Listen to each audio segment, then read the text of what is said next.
instrukturnya Mbak Patika, ayo.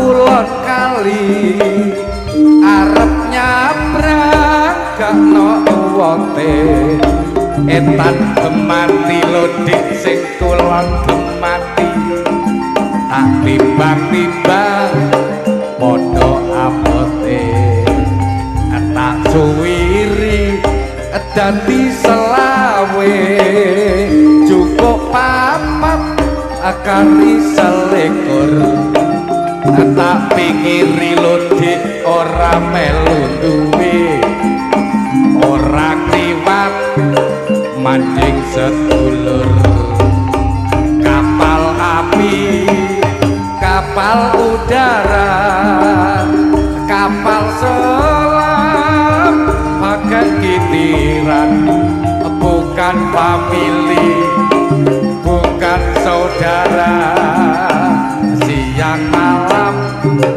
jadi pikiran owur-owur kodok segoro bandeng mener disaut ulo tak syukur-syukur yen sampeyan Jawa kena tak ngengeri besok yen tuwa.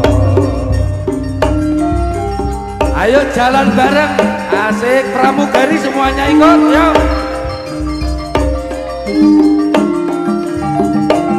Ayo Mas Kayan.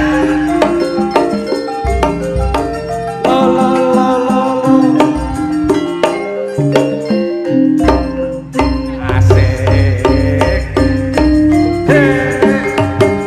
Begendong olah melok, ayo. Ayo.